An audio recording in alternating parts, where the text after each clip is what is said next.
নমস্কার। বাসন্তীর হাট শিশু মন্দির স্কুলের অঙ্কুর শিশু এবং মুকুল শ্রেণীর যোগাসনের কিছু ভিডিও দেখানোর চেষ্টা করছি। তোমাদের যে আসনগুলি থাকছে, আসনগুলির নাম হচ্ছে ভদ্রাসন, সমকোণা আসন, একপদশিরা আসন, ত্রিকোণা আসন, মার্গা আসন, ভুজঙ্গাসন। এই আসনগুলি তোমরা ভালো করে অভ্যাস করবে এবং সুস্থ ও স্বাভাবিক থাকবে।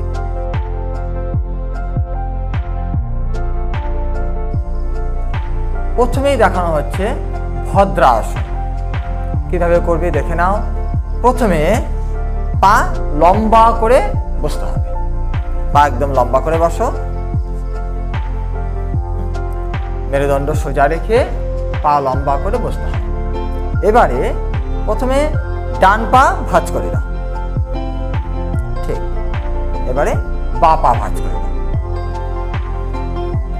এই আসনটা করার সময় খেয়াল রাখবে ডান পা এবং বা পা দুটো পা যেন একদম আমরা যেরকম হাত জোর করে প্রণাম করি, তালুর সঙ্গে তালু লাগায়, এখানে পায়ের তালুর সঙ্গে পায়ের তালু লাগাতে হবে। আর এই জায়গাটা একদম একদম লাগিয়ে দাও, গ্যাপটা একদম পূরণ করে দাও। হ্যাঁ, এবারে কিন্তু খেয়াল রাখতে হবে মেরুদণ্ড যেন সোজা থাকে। প্রত্যেকে খেয়াল রাখবে মেরুদণ্ড যেন সোজা থাকে। এবারে হাত সুন্দর করে হাঁটুর উপরে দিয়ে দাও।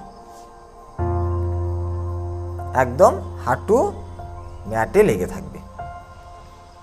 একটু হাতটা উপরে তুলে হাঁটুটা ম্যাটের মধ্যে লাগিয়ে দাও। হাতটা সোজা করে রাখো, একদম স্ট্রেট। এই আসনটির নাম ভদ্রাসন। ছেড়ে দাও। একটা করে পা সামনের দিকে লম্বা করে খুলে দাও।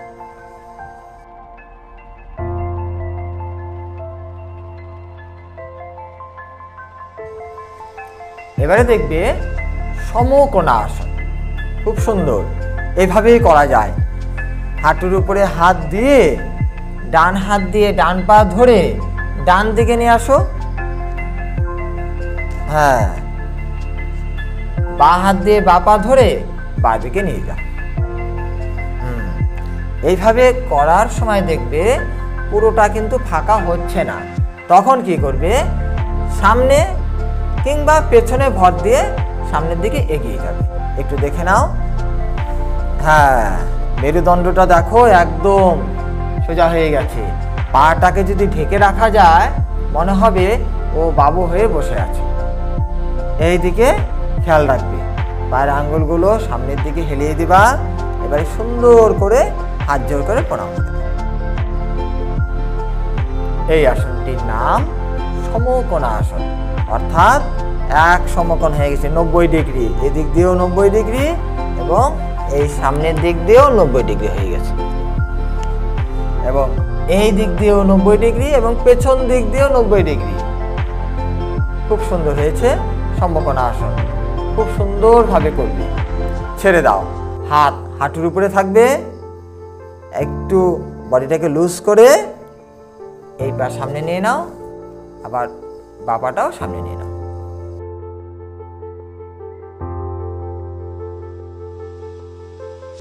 এবারে করে দেখাও একপদশিরা আসন। এক পদ, এক মানে এক, পদ মানে পা। একটি পা শিরা অর্থে মাথা। একটি পা মাথার উপরে তুলে এই আসনটি করতে হবে। শুরু করো। দেখো কি সুন্দরভাবে পাটাকে ধরা হয়েছে। দুটো হাত বের করো, হাতটা এই যে পা, এই দেখো দুটো হাত কিন্তু এই যে পায়ের নিচ দিয়ে নিল। এবারে বা হাতটাও কিন্তু পায়ের নিচ দিয়ে নেওয়া আছে। ঠিক আছে।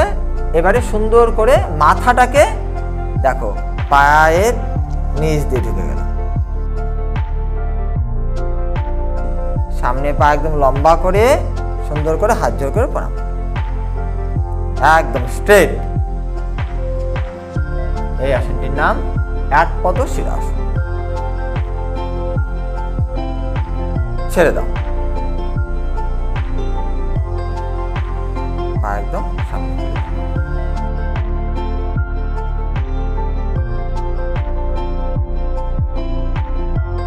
এবারে বা পা বাঁদিকে ঘুরিয়ে দাও, একদম ঘুরিয়ে দিবে, ঠিক। এবারে হাত থাকবে সোজা, হাত থাকবে সোজা, সামনের দিকে তাকাও, শ্বাস নাও, শ্বাস ছাড়তে ছাড়তে বাঁ দিকে বেঁকে যাও। বডিটা একদম পেছনের দিকে থাকবে, আরো, হ্যাঁ, বডি যেন ব্যান্ড না হয়, ছেড়ে দাও। একদম হাত সোজা রেখে সামনের দিকে তাকিয়ে হাত নামিয়ে পা জোড়া করো। এই আসনটির নাম ত্রিকোণাসন।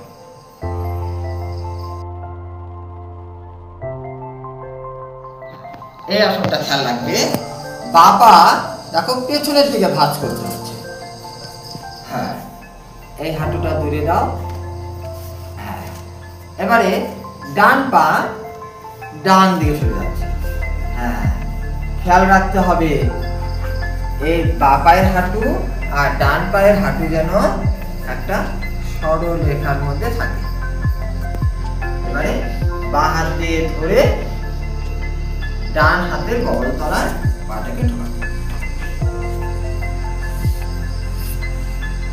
এবারে সোজা মেরুদণ্ড সোজা, এই কাঁধ একটু নামড়া থাকবে, হাত সোজা থাকবে, একদম স্ট্রেট, মেরুদণ্ড টান টান, আরো সোজা। এই আসনটির নাম মার্গাসন। ছেড়ে দাও, বাঁ হাত দিয়ে পাটাকে ধরো, বাঁ হাত দিয়ে ধরে, বাঁ হাত দিয়ে ধরো, ধরে পাটাকে খুলতে হবে।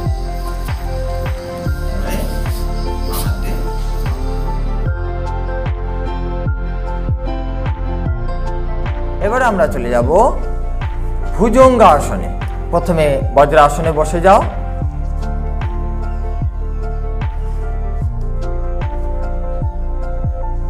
সামনে হাত পেতে দাও ম্যাটের উপরে। এবার একটি করে পা পেছনের দিকে খুলে দাও। এবারে খেয়াল করতে হবে পা ভুজঙ্গাসনে জোড়া থাকবে, পায়ে বুড়ো আঙ্গুল, পায়ের গোড়ালি, হাঁটু এবং পা একদম সোজা থাকবে, একদম সমান্তরাল থাকবে। এবারে হাত ঠিক কাঁধের নিচে থাকবে, কাঁধের নিচে হাতটাকে পেতে রাখতে হবে, হাতের আঙ্গুল জোড়া করে। এবারে ধীরে ধীরে মেরুদণ্ডে ভর দিয়ে মাথা তুলতে হবে, ঠিক যেরকম ভাবে সাপ ফনা তোলে সেই ভঙ্গিমায়। মেরুদণ্ড একটু বেঁকিয়ে রাখতে হবে, কোমর তলপেট ম্যাটে লেগে থাকবে, নাভির উপর স্পর্শ উপরে উঠে যাবে। ভুজঙ্গ অর্থে সাপ, এই আসনের চিত্র সাপের ফনা তোলার মতো হওয়ায় এই আসনকে বলা হয় ভুজঙ্গাসন। ছেড়ে দাও।